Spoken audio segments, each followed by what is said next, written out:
বয়স বাড়ার সাথে সাথে মানুষের জীবনে কিন্তু অনেক পরিবর্তন আসে। বয়স বাড়ার সাথে সাথে মানুষের বুদ্ধি, বিবেক, সব কিছু বিচার করার ক্ষমতা, ভালো মন্দ বুঝতে পারা, সব কিছুই কিন্তু একটু একটু করে বাড়তে থাকে। বিশেষ করে একটা মেয়ের যত বয়স বাড়তে থাকে তার ভেতরের ম্যাচুরিটিটাও তত বেশি বাড়তে থাকে। একটা সময় পরে দেখবেন প্রত্যেকটা মেয়ের জীবনে স্বামী, সন্তান, সংসার এইগুলার প্রায়োরিটি কিন্তু সব থেকে আগে পায়। যখন নতুন নতুন একটা মেয়ে তার নিজের সংসারে পা রাখে তখন কিন্তু সে এত কিছু বোঝে না। তখন জাস্ট নতুন সংসার, নতুন সব কিছু এগুলোই উপভোগ করতে থাকে। কিন্তু আস্তে আস্তে যত সংসারের বয়স বাড়ে, সংসারের প্রতি মায়া বাড়ে, এরপর যখন বাচ্চা কাচ্চা হয় তখন বাচ্চা কাচ্চার প্রতি মায়া, তাদের প্রতি দায়িত্ব কর্তব্য, আর স্বামীর প্রতি ভালোবাসা, দায়িত্ব কর্তব্য, মায়া এগুলো তো আছেই।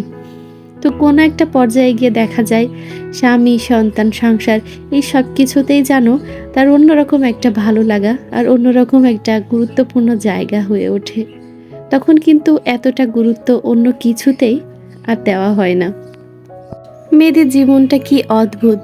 যে বাড়িতে জন্ম হয়, দীর্ঘ 20টা বছর যে বাড়িতে থাকে, একটা সময় পর কিন্তু সে বাড়িতে যাওয়ার ইচ্ছাটাও আর ওইভাবে থাকে না। আগে মা চাচিরা সবাই বলতো, গুরুজনেরা সবাই বলতো যে এমন একটা সময় আসবে যখন সংসার, নিজের সংসার রেখে তারপর ছেলে মেয়ের পড়াশোনা এগুলা রেখে, এক কথায় সংসারের ছেলে মেয়ের, স্বামীর এইগুলোর প্রতি দায়িত্ববোধ থেকে কিন্তু তখন আর ইচ্ছা করবে না যে বাবার বাড়িতে এসে থাকি বা বাবার বাড়িতে যাই। তো তখন তাদের কথা একদম হেসে উড়িয়ে দিতাম আর অনেকটা অবাকও হয়ে যেতাম যে কি বলে এরা, বাবার বাড়িতে না এসে বুঝি থাকা যায়? যতই সংসারের প্রতি দায়িত্ব কর্তব্য থাক, ছেলে মেয়ের পড়াশোনা থাক না কেন, বাবার বাড়িতে তো আসাই লাগবে। কিন্তু এখন যত দিন যাচ্ছে তত বেশি বুঝতে পারছি যে তখন তাদের কথাগুলোই আসলে সঠিক। একটা সময়ের পর আর কি সব কিছু এভাবে বদলে যায়।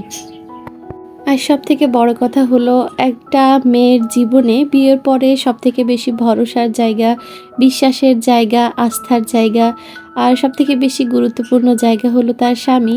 স্বামীর কাছে যতটা আবদার করা যায় ততটা আবদার কিন্তু অন্য সবার কাছে করা যায় না। আর স্বামী যতটা আবদার পূরণ করে বিয়ের পরে আর কি, একটা মেয়ের আবদার ওইভাবে কেউ পূরণ করতেও পারে না।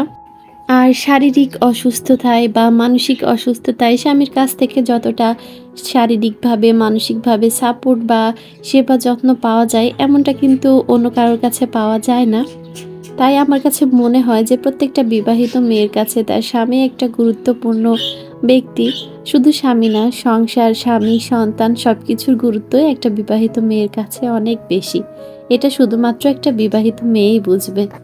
আর আপনার সংসারে আপনার গুরুত্ব যতটা আছে বা থাকে, বিয়ের পর কিন্তু আপনার বাবার বাড়িতে আপনার অতটা গুরুত্বও থাকবে না। আপনার সংসারে যেমন কোনো কিছু করার আগে আপনার ডিসিশনটাকে একটু হলেও গুরুত্ব দেওয়া হবে বা আপনার কাছে অন্তত জিজ্ঞাসা করা হবে যে এই কাজটা করলে কেমন হয় বা কী হবে না হবে। যেমন স্বামী স্ত্রী দুজন মিলে বা সংসারের অন্য সবাই মিলে পরামর্শ করে করতে পারেন, কিন্তু অন্য কোথাও এই প্রায়োরিটিটা কিন্তু আপনি পাবেন না। এখন আমি একটা জিনিস খুব ভালোভাবে উপলব্ধি করতে পেরেছি যে নিজের সংসারে খেয়ে থাকি বা না খেয়ে থাকি, ভর্তা ভাত খেয়ে থাকি বা মরিচ দিয়ে ভাত খেয়ে থাকি না কেন, এখানে কিন্তু আলাদাই একটা শান্তি আছে যে সংসারের রানী আপনি। আপনার মতো করে আপনি আপনার এই সংসারটাকে চালাতে পারেন, যেখানে কোনো বাধা নিষেধ বা দোষ ত্রুটি এগুলো কোনো কিছু ধরার কোনো লোক থাকে না, আর যেখানে একটু হলেও আপনার গুরুত্ব দেওয়া হয়। তাই সব মেয়েরই উচিত নিজের সংসারটাকে ভালোবেসে নিজের বুকে আগলে রাখা, কারণ দিন শেষে কিন্তু স্বামী সন্তান এরাই আপনার পাশে থাকবে। সবাই অনেক অনেক ভালো থাকবেন আর নিজের পরিবারের প্রতি যত্নশীল হবেন।